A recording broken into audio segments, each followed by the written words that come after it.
When looking for your favorite tools and supplies for your next flooring job, we have the absolute best place to shop online. Head on over to shagtools.com, the pro's choice for everything from cutters, adhesives, knee pads, shower systems, and more. Shag Tools carries all the premium brands you know and trust. In stock with fast shipping to either you or your job site. And right now, our new customers are going to receive 10% off their initial purchase using the code HUDDLE10. That's right, HUDDLE10 at shagtools.com. What is up, guys? Welcome back to the Huddle, the #1 podcast in flooring. We're here every week to help you guys gain forward progress in your career. Simply put, we're here to help you guys win.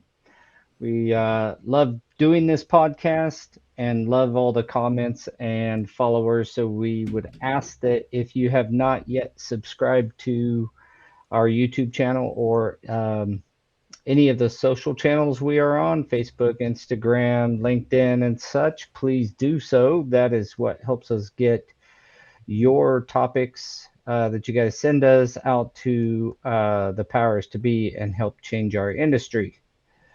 Today's sponsors is TradeTap and the VTI. So the VTI is released, and we'll start sharing that here this next week and allowing everybody to get signed up. We are onboarding faster than we can keep up with at the moment. So it's pretty freaking awesome. And TradeTap is the ecosystem. TradeTap Pro comes out here in another month or so. That'll be the marketplace you formerly known as Go Carrera. So love you guys. Hope you guys are doing well out there. Today's topic is the skilled labor crisis, what's broken versus what works. This is a topic we end up on, I think, pretty often. One of the things I would like to bring up is we call it a crisis. We say skilled labor crisis, and I think that it's becoming numb, that we've been saying it long enough that people are numb to the... Well, and you just have those guys that are always like, crisis? What crisis? I have work right now. Mm-hmm. And it's like... Well, they have work and or they have enough people to do it. Yeah, they've got people to do it at the moment. What happens is what I see in talking to tons of people very involved in this part of the industry with TradeTap's whole mission of being, separating high quality installers from your beginners and hobbyists and handymen, and making it clear when you have a professional flooring installer on your project or doing your home. So in all of my talks and discussing this issue with multiple different, flooring companies, manufacturers and such, the problem is they don't feel the pressure. What I see is the biggest problem is nobody feels the pressure when the pressure's not on, and when the pressure's on, they don't have time, they feel, to deal with it. Right. So it's a never-ending loop of nothing getting done, because the flooring companies are not looking for new installers when they're, or even upskilling their current installers when they are kind of slower, not everyone's working maybe, those types of scenarios. And so they don't deal with it because it's not a pressure on them. And then when it is a pressure and they're scheduling out projects 6 months, or they're too busy to even worry about it right now, right? Like, then I they're can't too worry busy. about that. I have to worry about this. Exactly. And so it's this never-ending loop of shit not getting done.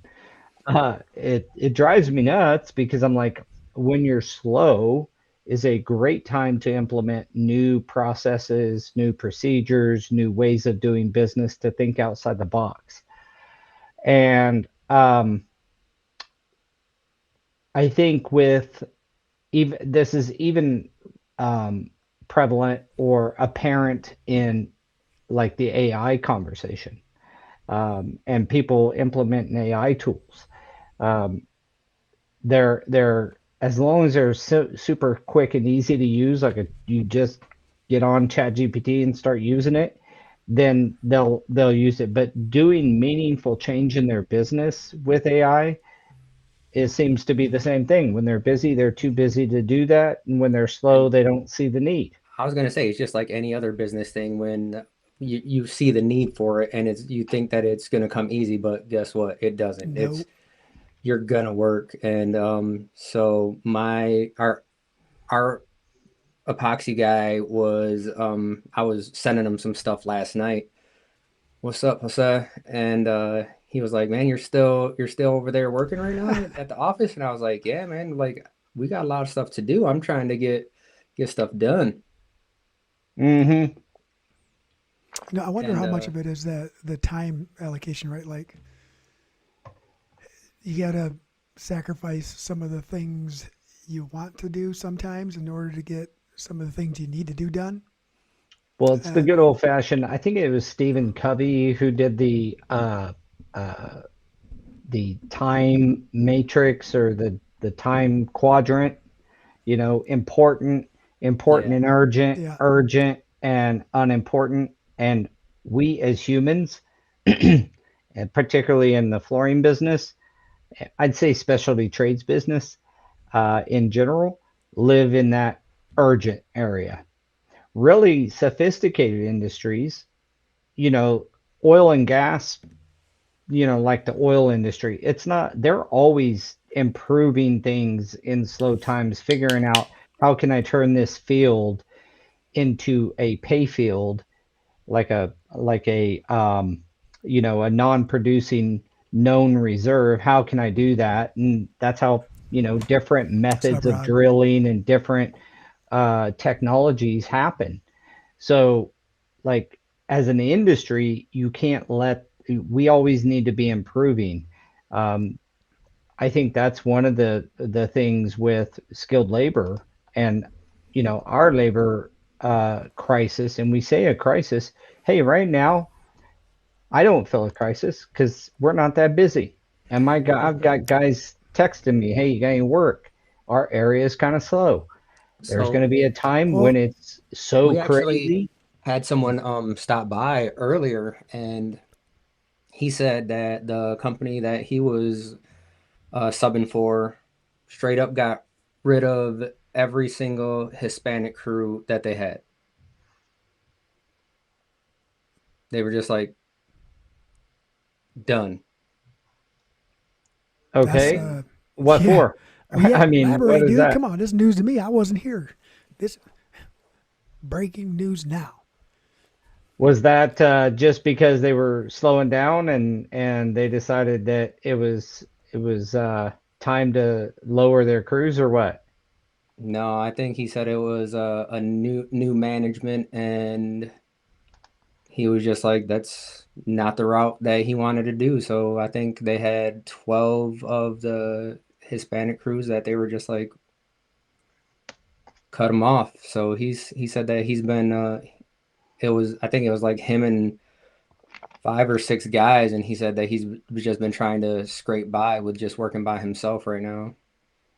And I imagine that it Well, has something to do with the way the industry is right now, where it is a little slow, but at the same time, it's like, It is. I have uh, talked to a lot of flooring companies. There's some that are busy, but it's a little slow in across the board, I think.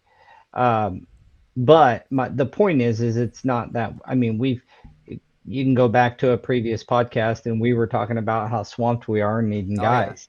Like you don't stay there. My whole point to all this is when you don't have the pressure, you got to keep building. You got to keep improving. And one of the things, with when you have a labor shortage of, you know, particularly the key word here is skilled.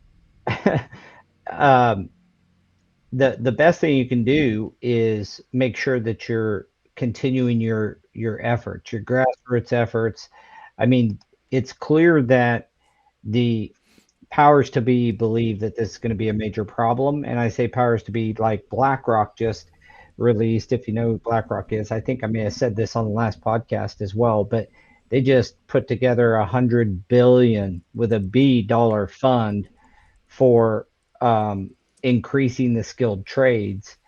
Now, this is a lot of probably wrapped up in electricians and plumbers as far as like what they see the need for because of data centers and such.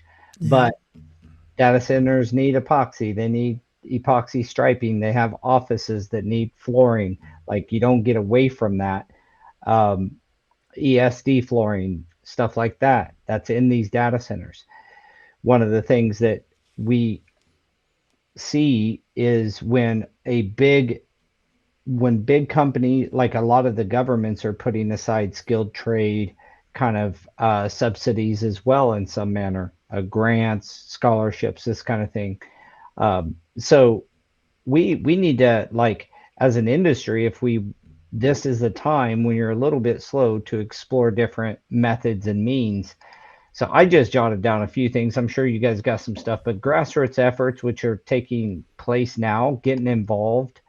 There's when there's trainings in your area, if you're a flooring contractor, help these training entities out to fill their course load, or their potential participants. I mean, Daniel, you can speak to this. You've been in packed classes and you've been in not packed classes.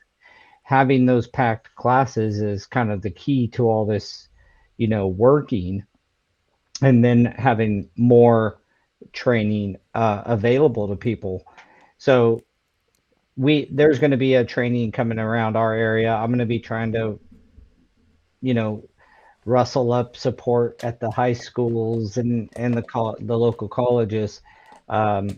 So I think those grassroots efforts should not be looked at as like small time efforts, because a lot of industries still have, even massive industries still have grassroots efforts, because there's a reason those work.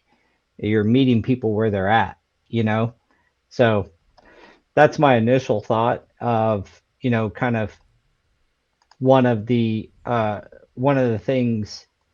And let me caveat this. I say that because I had heard plenty of times when, the FCEF or something was doing some training in an area and the retailers around there are not like supporting it. If you can't get involved actively, at least give the FCEF $100 or whatever their sponsorship is and help them out, especially if they're doing a training and they're that's the thing. Your local colleges. You're talking about money, right? But that's the thing. It's word of mouth. It's free. Just, oh, you need to upskill. Let me do this. Oh, you're looking for a new career. They actually are doing this in town here coming up, and we do that all the time. I mean, you have to. And Jorge says that at some point, it's not about the nationality or race is doing it. It's about who's willing to do it and do it right. Yeah. And getting educated and being professional, right? And all this stuff goes hand in hand. What's up, Carlos? Yeah, I think at the end of the day, I'm surprised to hear that from your story earlier, like I don't understand that, to be honest. Neither do I, dude. And I wrote this down. My brain correctly. Daniel leaving too many questions in the air. Hey, all I care about, and all you should care about, is, are they capable of doing the work? Do they manage their business well, so that you don't have to, are they professional would be the easiest way to say that. Right. Are they presentable, and do they follow your safety protocols and such? I mean, can they do the job and do it professionally and do it professionally from a quality standpoint and present themselves professionally, because they are representing you, your subcontracting partners are representing you on a job site. So yeah, to me, it's like pretty clear. You go off of credentials and capabilities and not anybody's nationality or race. That's Kiefer? pretty shallow. That's a pretty shallow like view of it. And that was just what he told me, right? We don't know what happened behind the scenes either. Yeah, they could have been, terrible at communication or whatever. I mean, who knows? Like, and but, just but like you ask people, right? And you're like, okay, well, what are you comfortable installing? What don't you want to install? And everyone's first thing that they say is, oh, I install everything. Okay, so you can do this? What's that? Oh, so you do this? No, I don't do that. Okay, well then you don't install everything. yeah. Well, that's the beauty of having the VTI honestly out there where you can just QR them and see what they actually can do, and then that's the record of truth. Uh, if they, what I tell guys is, they say they could do something, but there's no proof other than what you're going to give me some pictures or like what is your proof that you can I don't do know. what I you say saved you all can Ken Balance pictures in my camera roll too, so I could show people. do? This is what we do. Something like Exactly. this. Yeah, so the from a real big standpoint, I think that understanding where we're at is is going to be really one of the biggest things as a industry that we can do.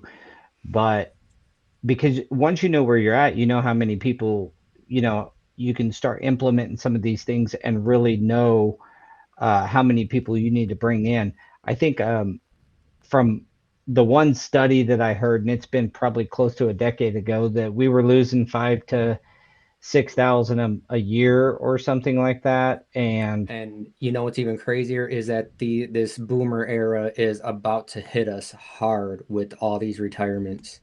I And know, and if that's the thing that it's going to make the labor side even smaller because all these guys that are kind of on the fence of I don't really want to install anymore are going to have all these opportunities, and then it's like, all right, well, there goes all the seasoned installers. What's going to happen now? And again, that's where these programs come in, where you do have to support them.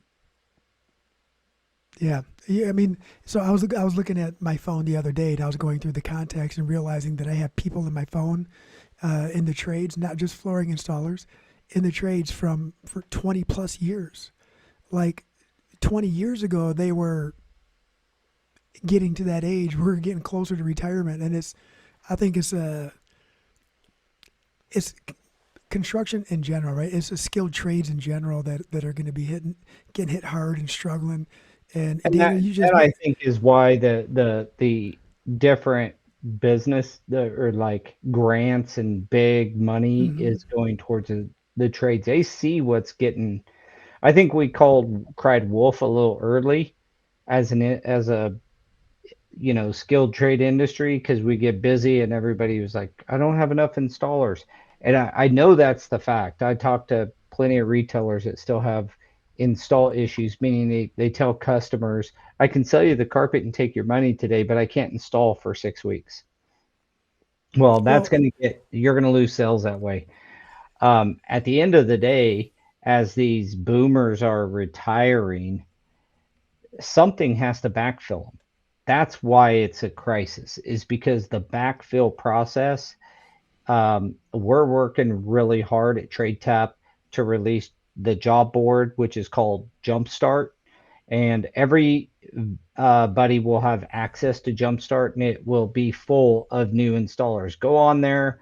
I'll let you know when it releases. It's not far off, and you'll be able to subscribe to it. It's $99 for the entire year. So, like, what a single subscription for the entire year, you make one hire off of there, and you've covered that. So it's super cheap for a reason. We want to see the ecosystem kind of work, bringing in new blood, getting them placed with installers on the VTI that are quality guys, training them up, and let that process of kind of similar to an apprentice process happen. The You guys have had the same problem we have had, is hiring new people, and where to find them back in the day has been incredibly difficult. We want to try as best as we can to support all of the early trainings and getting those people who have shown some initiative to be in our industry, get them hired. And I think that piece, the placement piece, is really important. Yeah, Jorge says that it's how it is in some places. The best of the best should have a deep schedule. And I don't think Paul's saying that you shouldn't have a deep schedule. I think the bigger thing is once you do have that deep schedule, it's getting more people in to do more stuff. Because it's like, yes, I'm booked out, 2-3 months, but I still need to fit in everyone else, because if I don't, then I'm just going to be losing business anyways. Yeah, and go ahead, Jose. I was going to say that's why one of the reasons I think the subcontract, the 1099 is still popular versus having in-house employees is, the construction industry does fluctuate quite a bit, and it's easier to tell someone, we don't have any work right now for you, and then let them deal with it themselves than it is to tell employees, hey, we don't have anything right now. Let's either find something or unemployment. Paint the warehouse again. Yeah, or warehouse work, right? So I think that's probably, to me, what is probably the most unattractive thing about our industry is the ups and the downs and the uncertainty. So it's. Well, I know plenty of installers I've paid well over $1 million a year with 3 or 4 guys that, have, if they reinvest in themselves and their guys and training and such, and they are going to stay busy. They're going to be the ones that are busy now, right? When it's a little bit slower.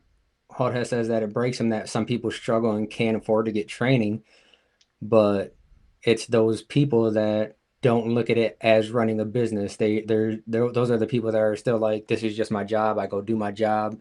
I go home. Kind of what we were saying, earlier when we were talking. We still have to put in the work outside of work as a business owner, right? Well, and it's a lot of this, like, they get enough work because they're cheaper than other people. When the VTI takes over, which I am determined that it will, at the end of the day, you're going to be judged on your credentials and your reputation. And if you have good marks in those areas, you're going to win more work than anybody. It's going to put the hobbyist and the what do we call handyman out of our business. They can go do whatever they want. But a professional flooring installer who's trained and certified and all that should not be competing against a handyman. They only have to do that because there's no clear differentiating factor between the two in the consumer's mind. When you create that, now people like Jorge are going to, all of the people like Jorge are going to get busy. Jorge has also a very distinct advantage in being very good at communication, very good at like those types of things. Some of the guys that are highly skilled may not have the highest level of, they can still be professional without being the best marketer of themselves. We need to help those good guys always staying busy. That's my goal. He says that we've got a lot of middle-aged installers that could use help to be better.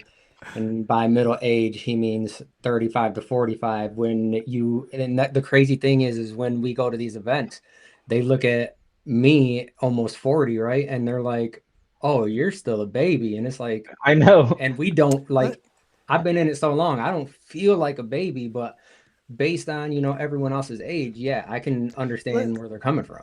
Let's look at this a little bit differently, Jorge. Middle age of a working career and a professional career. Let's just say you start a career at 18 and you strive to be done by 65. So it should be middle age should be a little bit of a different age there, brother. It should be 30 years old, not 30.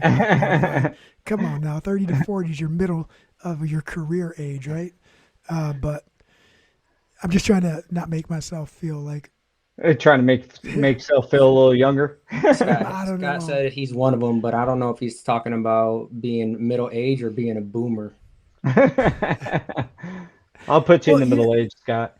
So that's I one tell thing too, you, Daniel. Is go I'm ahead. sorry, it's going to open up doors for people who are aging out, right? Like maybe they are aging out. And these are the individuals who didn't necessarily see a need for training and education, but now they're aging out. Their body's aging out. There's nothing left to do, and that's all they know. They need to try to get their foot in the door with some training and get some education under their belt real quick, so that way they can enter that social queue for what's next, and they can make a couple bucks after retirement. No Well, one there's is a gonna. lot of different ways No, that none of us are ever going to retire. If we're going to be completely honest, we are too. We'll never get rid of the mindset that we have now. We're always going to have to do something, right? If well if I'm that not doing this today, I'm going to find something to do tomorrow. that's why you want to have some, you know, other things that are possible within the Paul, you got to industry. go. Oh, No, I don't he, got to go till it's 4. I got to be there four. at He's an 4:30. hour Oh, behind. man, my bad. So I want to add to that, Daniel. We were at Home Depot the other day, and my son was there, and he was helping load up, and Nick had made a comment to him about, "Hey, you're 12," and he was like, "I'm 13," and the ladies overheard it, and they started laughing. A little bit later, he was loading up a cart, and something fell off, and I was like, "Don't worry, dude. You're only 13. You don't understand. But when you're 14, you'll know how to do this better, right?" I was making a joke, and she said, "He looks like a really good young man. He looks like he stays busy." I said, "He's one of the best. He's my right-hand man. He's one of the best helpers ever." And she said, "Well, if he stays busy, he'll be fine." I said, "Anyone who doesn't stay busy isn't really trying." And she was like, "What?" I said, "If you're not busy, you're not trying." And she was like, "I like that. Can I use that? Can I tell my grandkids that?" I'm like, "Sure." Well, even in these slow times, to kind of polish off that point as well as others is that in the when the industry slows down, when installs slow down, that is a time when the guys that are not as skilled, at least that do work for retailers or dealers, they are the ones who sit right. You're going to use your best crews and try to keep them busy. And so that will always happen. So it benefits every installer to be as skilled, as knowledgeable, and as prepared as they can be. And the industry does have a lot of options out there for you to tap into. It will get better if you engage as an installer, meaning you are reaching out to the industry training like the NAFCT or CFI to upskill yourself, learn a new skill, learn a new trade. That's when you want to do it. You won't be slow if you try. And if you just Right. try, whether that's you're a carpet layer and you're a little slow, learn some other stuff. I can tell you one of the other things I'd like to point out is during the slow times, the people who are slow are the ones who are one trick ponies that do, carpet tile. All they want to do is like carpet tile and vinyl base or something. The ones that stay busy can do multiple different floorings. Yeah. So that's another challenge to installers is be a little more dimensional than one, and give yourself a chance to stay busy in the slower times. That Yeah, you being can said, and yeah, I just want to make sure it's clear that when what you added onto that is perfect for what I said about if you're not trying, or if you're not busy, you're not trying, and it doesn't mean like have work on the table. It means like you said, trying to increase some trying to skills, some better hand yourself. skills, some knowledge, and I just can't. I've never been that person to sit on the couch and not like tinker and mess with things because I wanted to get better. And what it did is it made me more excited to go out and tell everyone that, hey, we have a new skill. We can do, we can do this now, and let's teach everybody this. And that doesn't start by sitting on your couch. That starts by, let me figure out what I need to learn to be better, to offer my market a little bit more, so that way I can hopefully absorb a little bit more of the workload that I know is available. Right. The better the skill level, the more work you get. Who would have thought? It's from Yeah, Podcast. Kevin Yeah. then says master of one, not a hack of many. And I agree. If you're a true master of a single skill, you're going to stay busy regardless as well. Well, But I, that's the thing I, is if you're that good, then you don't have to stay that busy all the time, right? You can true. take some of that time off.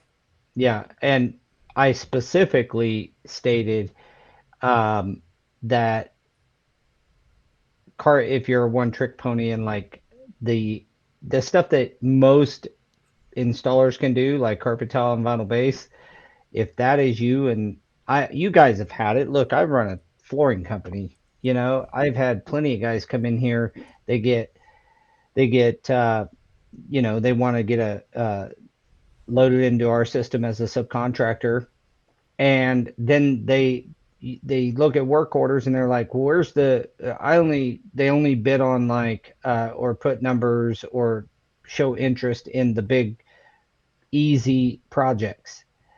They don't, you know what I mean? And then they're like, well, we're not getting any work. And I'm like, well, you're not even interested in some of the work out there. You're like only looking at the big carpet tile jobs and the stuff like that. Well, The cake there's going to jobs. be other better known installers to us with better VTIs than you that are bidding on that work. And I'm going to give them that work. That's all there is to it. Well, the easy And projects got to be earned, man. And that's like, what I was more structuring that comment around, Yeah. Kevin. I mean, being a master of, say, carpet or something like that, like Daniel said, not only do you stay busy as you want, you also can charge the amount that it takes to have a flooring career and not a flooring job. So I agree with you, buddy. Scott says Flash Cove heat weld, maybe. I agree. That was my trajectory. I went through carpet, and then I was like, got my hands on some sheet vinyl. I was like, I'm one of only two guys in the company that are working, or one. I'm on one crew of two, working on this stuff, and I was learning from a guy that was really good, and thought this is where I want to be. I can do carpet. At least the cheap and easy stuff. If it gets too hard, someone else can do it. I want to do this sheet vinyl thing, and that's where I started doing and started going, and I stayed as busy as I wanted when I was installing sheet vinyl. Yeah. It- And it's that's easy where to stay as busy as you want when you have that. I don't want to say the market cornered, right? But It felt that way. I mean, literally, there's just not a ton of guys doing it, And there's here's a a lot they great say they do, training though. for you guys. Anybody on this call that doesn't do Flash Cove and Heat Weld ought to be scanning this QR code to get down to Calhoun and do some education on some Flash Coving and heat welding. It's a go hang certification. out with me. Come hang out with me and Scott. Go And if hang you're out with proficient in Scott and flat Daniel. lay already, this will add to it, right? Like if you do a lot of flat lay and you're familiar It'll with make the you product, better at flat lay too. yes, it will. There's some Like tricks you're that gonna learn apply. some stuff, I guarantee it. And if you don't, come and teach me something. I'm all about that too. Yeah. So as we're moving through the topic, obviously it's a multi-faceted topic. There's not a single thing that is going to solve the problem, but we all have to be ambassadors of the industry, ambassadors of the programs and the trainings and the entities out there doing stuff to improve it. So hiring the new people and having, some level, and we use the VTI, what used to be known as a hammer rating, to make sure that we got good guys training the other guys. We have some guys that are not as skilled, and we would not put a brand new guy with him. We want the new guys to learn from the certified guys and the established crews. So, having some system of criteria for your crews so you know who's good at what, not just a feeling. That's another thing I recognize in the industry. A lot of companies are just like, they know them personally, but outside that, when or if that crew gets sick or whatever, it's like, what is your fallback for continuously improving your installation ability? And having a way to know what your crews are capable of and incentivizing them to get better. As a flooring company, you got to have workforce development in some manner, and we have almost abandoned that because of the 1099 subcontractor world. That ain't going away, by the way. That's just is what it is. It's not going away. So you still have a duty to create opportunities for your subs to become better. That doesn't mean you have to house the deal, but getting involved with the NTCA, if you're in the tile, or CFI or NAFCT, getting involved with them, just get on their mailing list at the least, and make sure that you're in the know of what's coming down and what's available. And these guys, I know CFI will do it. I know the NAFCT will do it. If you can gather enough people to a training, they'll come train at your place or a place of your liking in your community. So that's where my rally cry to all flooring contractors is, just because you use subs does not mean you don't get involved with workforce development. Those subs need good helpers. Support the FCEF, support PFT, support the college programs. They need good helpers that will eventually be good installers. We've done this, and it works if you just put some effort in. But just expecting them to do, and I say them, I mean your crews, to just go get self-trained and not have any like guidance or any parameters, that's where, I think that's a big opportunity that's being missed, is having a workforce development strategy for your company. And I mean, look at, I got to give shout out to Jesus. He said early on in this conversation, when we're slow, we train. I mean, that's a very busy subcontractor out there that's showing the other subs how to do it. He got highly trained. He got involved in the industry. He started going to events, but he made sure he was getting trained and trained and trained. And then he's making sure his guys are getting training. And when they're slow, they train. And then when they're busy, they have more capability because they're higher trained. It is a great thing to do, but we are plagued, honestly, with handymen and part-timers and hobbyists saying they do our jobs, saying that they are skilled enough to do our jobs. Rollin, no one cares that you're in Florida. Just got down to sunny Florida. I do. Yes. I do, brother. Hey, you know what? I'm not too jealous. It's a pretty freaking fantastic day here in Wichita. It is beautiful. It's not bad here either, but I'm saying that, but I'm going to be in Florida in just over a week. So there you go. It's cold. Paul, just to add on to what you just said, and the compliment for Jesus is, all it takes is one installer, one person to go learn something brand new and be excited about it and be willing to share that information with their coworkers, employees, or even their friends who are subs along with them. It's just one person to be excited about it that wants to share that knowledge. And I think, I don't remember when, it was a while ago, but everybody's like, oh, you're our competition. It's like, no, we're not competition, dude. We're in it together.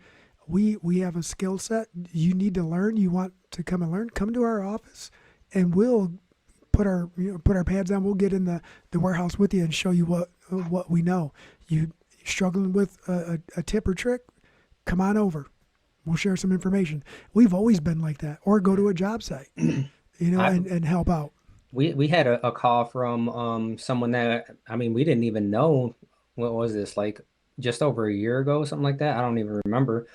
But he was in town and he's like, hey, I'm calling around because I can't get this heat welding stuff correct. Do you have any tips and tricks? And I'm talking to him. I'm like, look, dude, I'm just gonna grab my tools and I'm gonna come over there because it's I easier remember to do that. this Yeah. than it is to try and explain everything over the phone. Got over there and then I'm like, oh yeah, this is not working. And then it was, all right, I do have these tools. Come by, grab them tomorrow, and just get your job done. Everyone's on a timeline. Yeah. So Oh, what are you guys in Florida for a training then? he must be in Florida, but then check this out from Rollin. He says, I get to speak at dealers. Anything you want me to add? Yeah, workforce development and the VTI. You already kind of know what my responsibility is.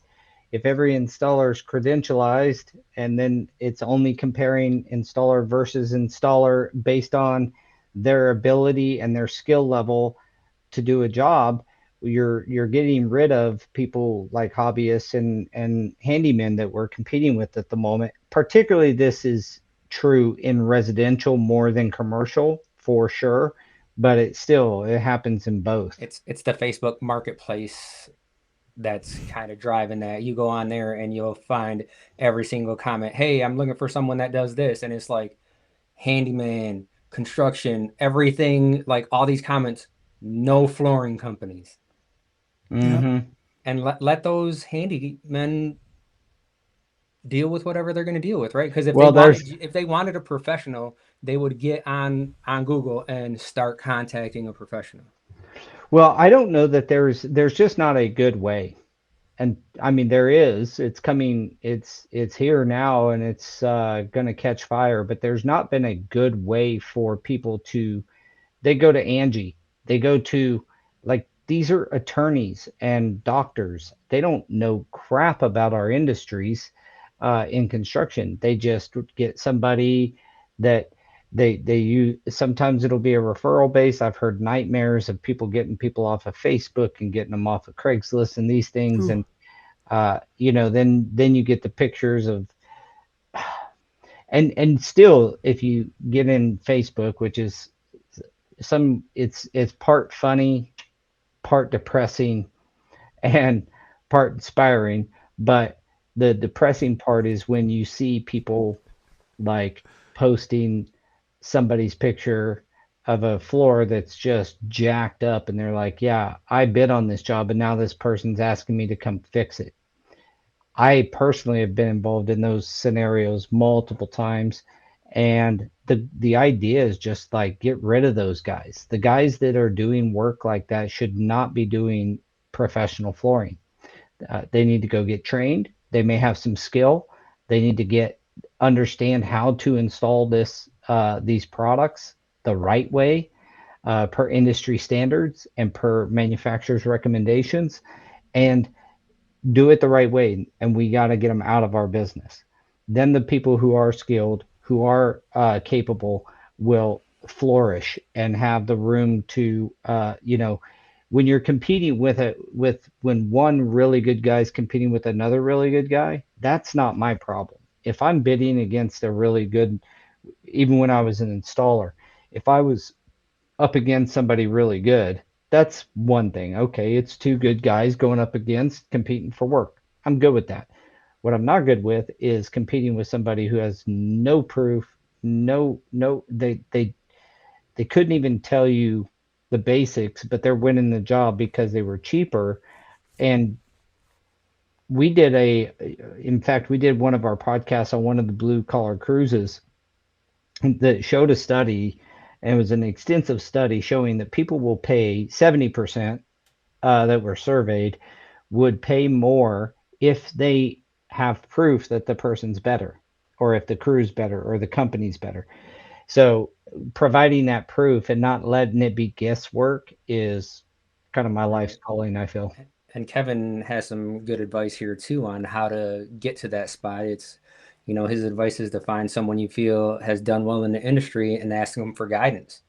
everyone needs a role model or, a mentor. And I mean, I call Paul for advice. Vice And versa, yeah. and that's the thing, right? Rollin, I can call Kevin for advice. It's once you start getting into the industry like that, there's always someone that's been through whatever you're going through. Mm-hmm. Yeah, and you don't have to be like, heck, just get on the huddle and get to know some of these guys that are here every week. They're taking time out, listen to us chat about different topics, adding to the conversation. It's that easy, and you'll get to know the Scotts and the Rollins and the Kevins and, Jorge's, and you can get to know these guys and reach out. And I agree with Kevin 100%. If you can get a role model, even if you don't have personal like connection with them, you can still follow them, follow their careers on social, and see what they're doing different. And the really good guys, you'll see them at trainings, you'll see them there Yeah. working, like you'll see them doing job site stuff, but you also then see them at training again. And that is the key. And I think that having a good role model, Kevin, is paramount to success. Not just a Yep. good teacher, but a role model. And I think that you could connect with some people to find out how they made their career what it is if you admire it. And if you do not, then you can find someone. I know that's easier said than done in a lot of local communities when you start talking about your local area, but you can always. That's why we always talk about it on the huddle about getting involved in the industry. Yeah, Jim says his mentor was Doug Reed, Mannington Flash Cove trainer. It was like having a grandpa that knew everything about floors. Dang. And that's how I feel sometimes going into some of these events, right? They're just talking, and it's like, man, how do you just know all this stuff? And Yeah. then the crazy thing is that then I come back here, and then some of the employees look at me when I'm talking, and they're like, man, how do you know all this stuff? And it's like, that's what you need. You need other people to look up to. Yeah, Hmm. it's what was it? Oh man, I don't know how to do that. I can't figure it out. Call Jose. He'll figure it out in like 5 minutes. Make you mad. But it's just the experience, right? It's just it's something that we all learn from everybody in our group and our people, and we retain that information. And it's like that those little videos where the guy saves a piece of wood, right? And and he's like, "Oh, I need a piece of wood about this big." He goes, "Oh, I got it." Runs into his shed, goes and digs through it, grabs it, brings it, puts it under there. It works perfect, right? That's information for us, for people who are passionate about what they do. They save those little pieces and those nuggets, like Paul says all the time, and they save them for special occasions to put to use for occasions like that and questions like that and mentoring and I can't wait for some of that information to ever come back up. Like I like helping and sharing information. Well, not everyone does, I think, and you gotta get. I was gonna say this comment from Lanny kind of is the point, right? You can lead a horse to water, so to speak. You can't make them drink. People do have to learn to invest in themselves, but I think harkening back to what Kevin said is they got to be inspired. They got to have some reason to want to improve themselves. If we are just sitting around saying this business is gonna run your knees and it's tough and blah blah blah, and we're not doing anything to change that, then that's what people hear. And truth is, this business has served me very, very well over the years. And I love the people in it. I love the industry itself. I love that it is high skilled. We just need to separate that out, inspire people to want to be better, put mechanisms in place that encourage people to be better, encourage people to want to improve. And then you can be just like Jorge says here, you can be so good that you don't have to advertise. Have others sell your service, you and your service for you. He's a big believer in that. Obviously, you can tell.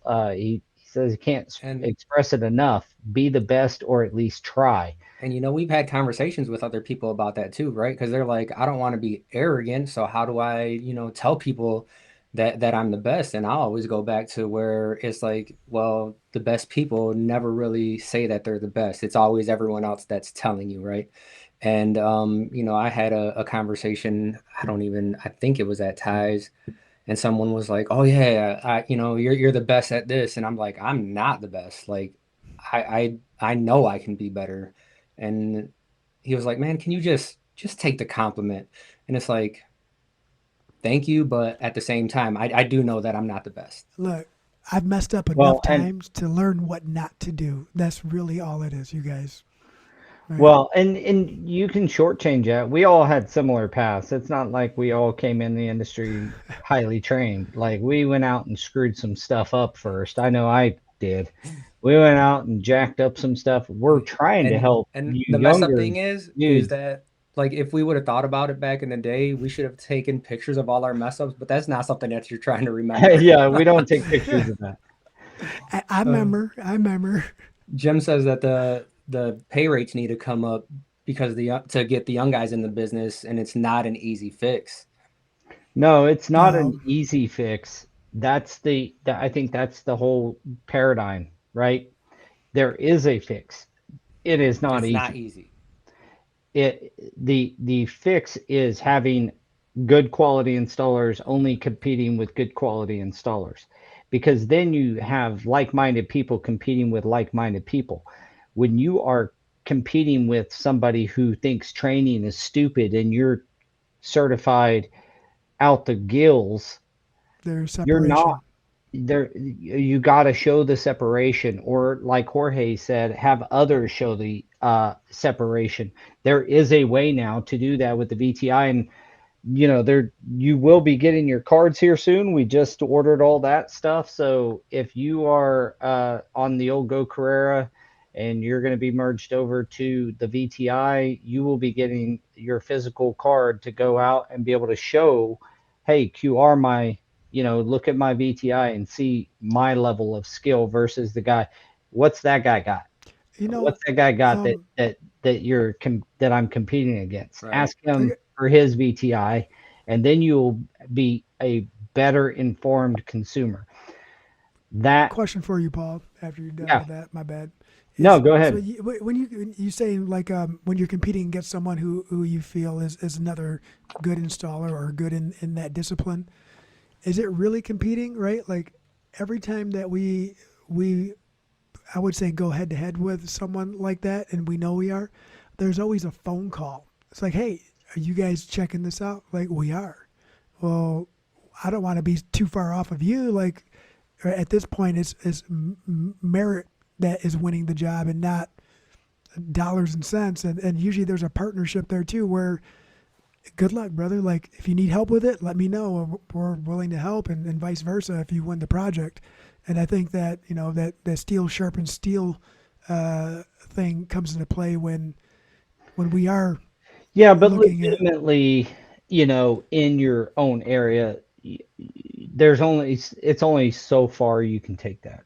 Honestly, right? There's only so much help you can give to a competitor without cutting your own legs off. The, Correct. the, the fact is you don't want your ambition and your drive to be better to benefit others in a way that if they're not matching the effort, meaning they're not out trying to get trained, they don't have a workforce development program, these kinds of things.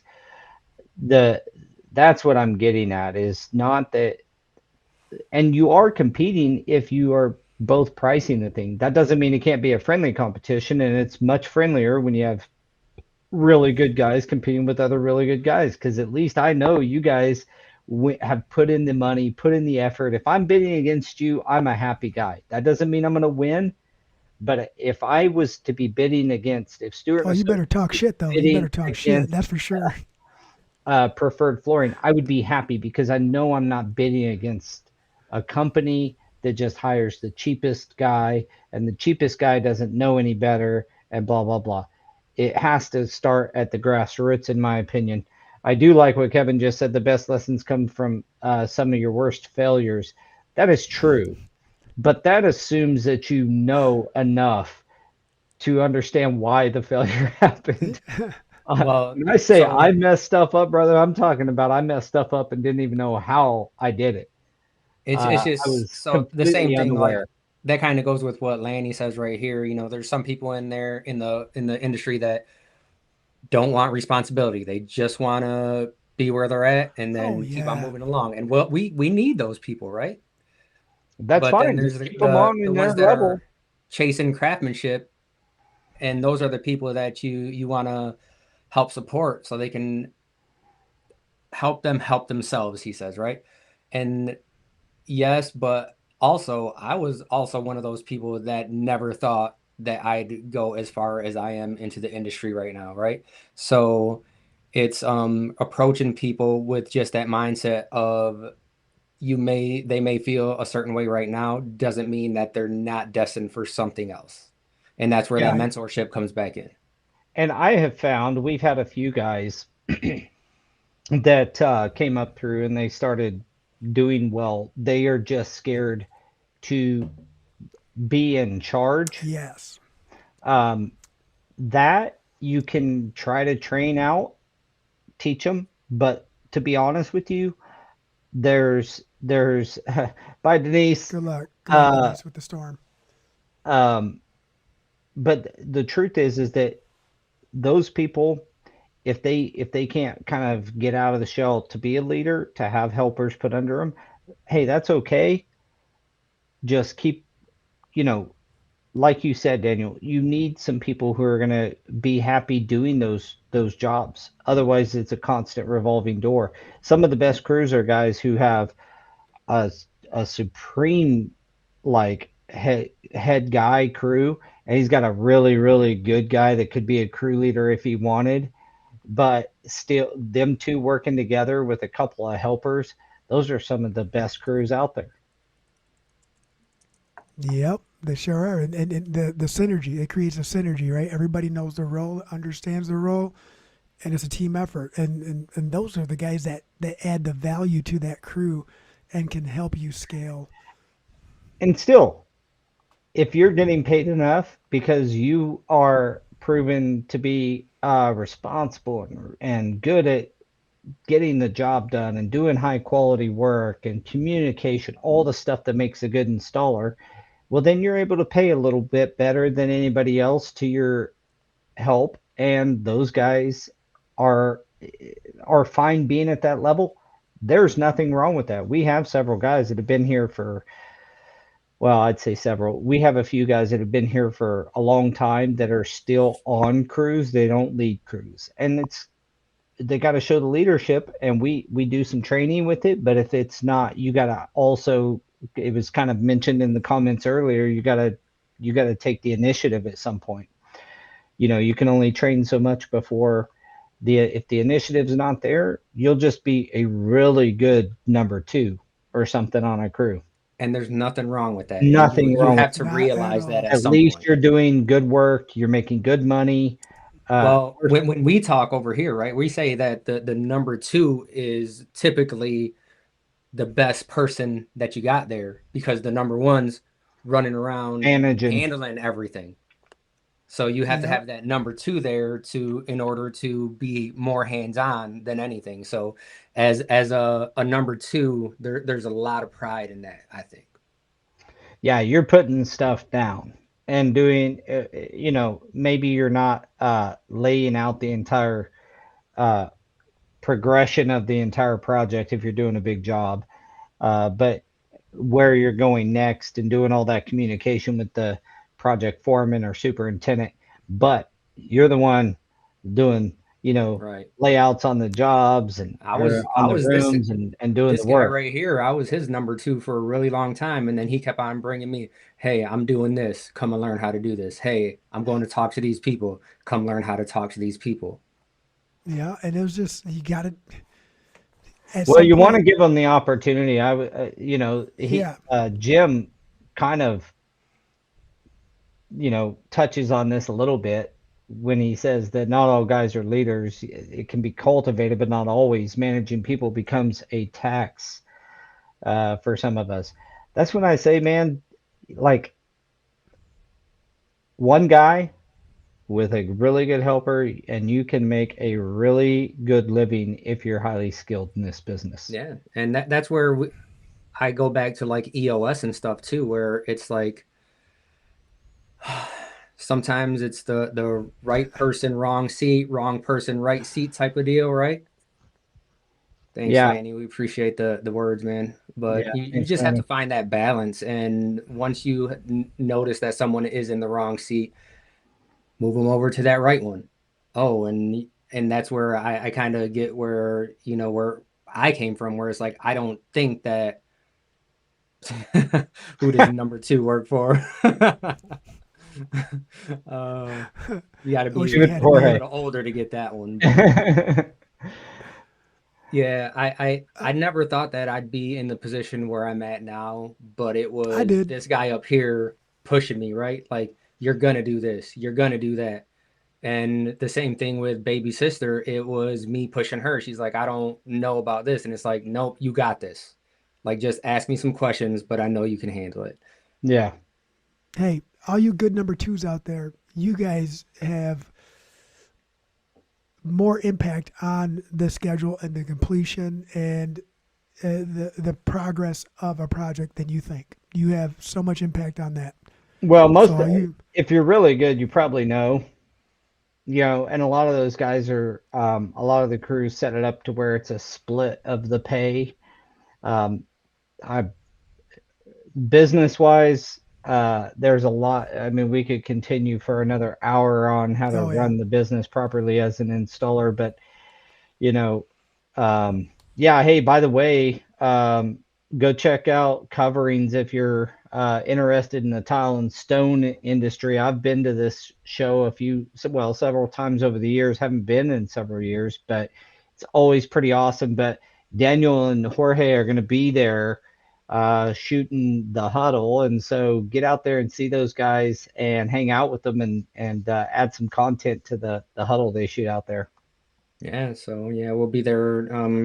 Thanks to the NTCA for getting a hold of us and saying that they wanted someone out there. So I mean, this is our first time being there. Coverings. Yeah, coverage at Coverings. That's not a bad title. Ashland, let's look that up. Yeah, so go check it out. And you'll get, if you are just even curious about the tile industry, this is a great place to learn about it. The NTCA really shows out there, at least in years past, and hanging out with other tile crews. It's a different type of show than if you've never went and you've went to Tice, but it's super duper fun, and you should get out there and check it out. Carlos said he would like to go. We'll be there, man. Come out there, Carlos. All right, guys. Well, we have come up to the end of the podcast. I want to thank everybody for all the comments. It was very busy in the comment section today. We really appreciate that, and we appreciate everybody's input and insight. We learn from you guys too, so that's why we've always ran the huddle this way, where it's really just a conversation. We have a topic. We're going to try to do our best to bring as much expertise to that topic as possible. But you guys are the key, because you challenge us, you call us on our stuff. Kevin's great at that, by the way, so keep it up, Kevin. One of the best. And allows us to... Yeah, Kevin's our partner. Kevin's our partner. But it allows us to, do this every single week when you guys show up and show out. So appreciate you guys. Keep supporting our sponsors, and get trained, get involved. Let's go. And for those of you who are going to make it out to Coverings, make sure to say hi to Daniel and Jorge. It's going to be a great time. There we go. There it is. All right. Don't forget to like and subscribe to all of our content, and go show some love over on YouTube. We're going to try to really build that channel this year. We've been on multiple channels. We get a lot of views, And we're going to try to condense down and hopefully increase our YouTube presence over the next year. So please specifically go over to YouTube and follow the Huddle there and subscribe. So with that, we will let you guys go till next week, and have a great week. Enjoy the weather, except you, Denise. Be careful out there. And Rollin, don't Yes. enjoy the weather. yeah, and Roland, don't enjoy it. Yes, it's Miller time. Jim, it is officially Miller time. All right, guys. We'll catch you you, guys everyone. next week.